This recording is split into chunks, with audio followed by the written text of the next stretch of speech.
हमारा action non एक्सीलरेटरी है, ये हमने कह करके किया है और इसके लिए साथियों हमने हमला रोका।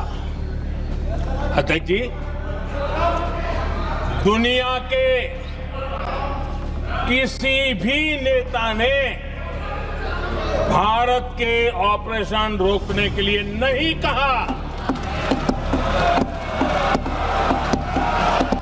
मान्यवर, सर्जिकल स्ट्राइक और एयर स्ट्राइक में हमने पाक ऑक्यूपाई कश्मीर में ही हमला किया, एक प्रकार से भारत के हिस्से पर ही हमला किया। पाक ऑक्यूपाई कश्मीर हमारा ही, तो हमने तो हमारे हिस्से में हमला किया, मगर इस बार 100 किलोमीटर अंदर घुसकर पाकिस्तान की भूमि पर आतंकवादियों को तबाह करने का। Point is, aircraft were lost. As this gentleman Shiv Kumar says, they were lost because of the constraint given by the political leadership to not attack the military and air defense infrastructure of the Pakistan. मतलब आपने शुरू किया और शुरुआत में आपने उनको कह दिया कि भैया हमारे पास ना पॉलिटिकल विल है और ना हम आपके मिलिट्री इंफ्रास्ट्रक्चर पर अटैक करेंगे, और फिर आपने हमारे पायलट से कहा जाके लड़ाई करो, और नतीजा सारों को मालूम है। आप जवाब नहीं देना चाहते हो, मगर नतीजा सारों को मालूम है। 28 बार अमेरिका के प्रेसिडेंट ने एक ही मैसेज दिया पूरे दुनिया को कि ट्रंप ने वॉर रुकवा दी पापा, कि ट्रंप ने वॉर रुकवा दी। शर्म करो। होम मिनिस्टर बोल रहे थे ना सर आज कि मानिक शाह जी ने बोला that Bhutto made a monkey out of Indira Gandhi. पूरा देश बोल रहा है, पूरा विश्व बोल रहा है that Trump made a joker of Narendra Modi. ये बात है। That's a fact. কালকে প্রতিরক্ষা মন্ত্রী একটা শব্দ বলেনি এই বিষয়ে, বিদেশ মন্ত্রী এক লাइन বলেছে नहीं हमारे साथ ट्रेड की कोई बात नहीं हुई है, बस और कुछ नहीं। मतलब रिस्क हम ले, ऑपरेशन हम करें और खीर चाचा चौधरी खा के चला जाए, इसी के लिए हम बैठे हैं यहाँ पे। मैं इसको ऑन रिकॉर्ड लाना चाहता हूँ, इसीलिए मैं कह रहा हूँ आर्मी तब भी थी और आर्मी आज भी है, फौज तब भी थी आज भी है, पॉलिटिकल लीडरशिप अलग थी। It is for the first time after 1947 that the Indian Prime Minister came on record, और एक प्राइम मिनिस्टर ने क्या कहा, उरी हमले के पीछे के लोगों को बख्शा नहीं जाएगा।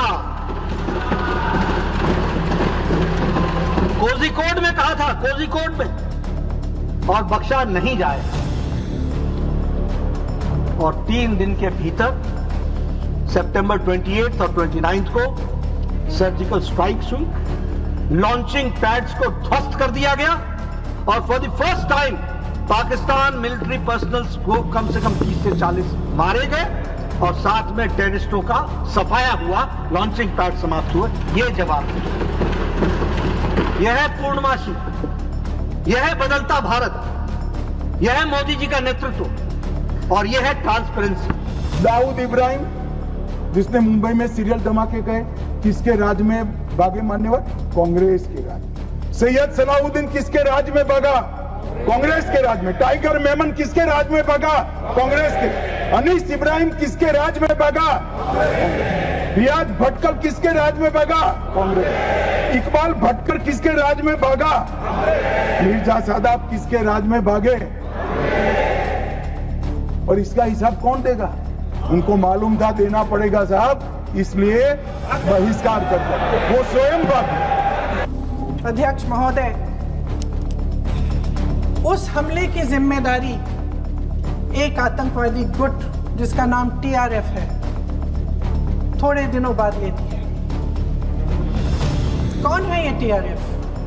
2019 में ये गुट बना, 2020 में इसने कश्मीर में आतंकवाद का काम शुरू कर दिया, और 2020 अप्रैल 2020 से लेकर 22 अप्रैल 2025 तक इन्होंने 25 आतंकवादी हमले किए।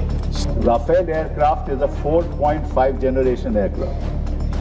The fact is that China is now going to launch a 6th generation aircraft just now in 2025.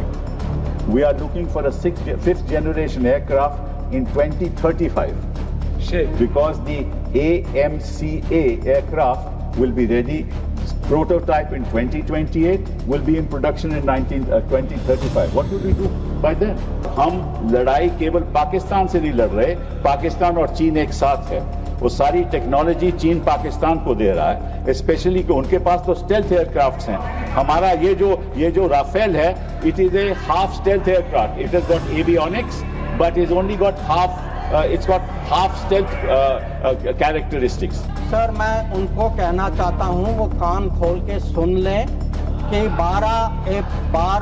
22 अप्रैल से 16 जून तक एक भी फोन कॉल प्रेसिडेंट ट्रंप और प्राइम मिनिस्टर मोदी के बीच में। हमने 9 आतंकी अड्डों को समाप्त किया, परंतु एक भी सिविलियन नहीं मारा गया, केवल और केवल आतंकी मारे गए। स्थान थे मरकज सुभान अल्लाह, बहावलपुर, मरकज तैयबा मुरीद के, महमूना जाया कैंप सियालकोट, अरे नाम सुनो काम में आए, सरजाल camp Sialkot, Sawai Nala camp Muzaffarabad, Syedna Bilal camp Muzaffarabad, Phulpur camp Kotli, Barnala camp इंबर्ट और अब्बास कैंप कोटली। मेहंदी वाले हाथों ने पति की लाश उठाई है। बेबस रोते बच्चों ने पापा की जान पाई है। अश्रु भरे लाचार खड़ी बेबस नारी को देखा है। पहलगाम घाटी में हमने अपनों को मरते देखा है। Lots of people are very anxious to talk to the press. I'm not. Thanks.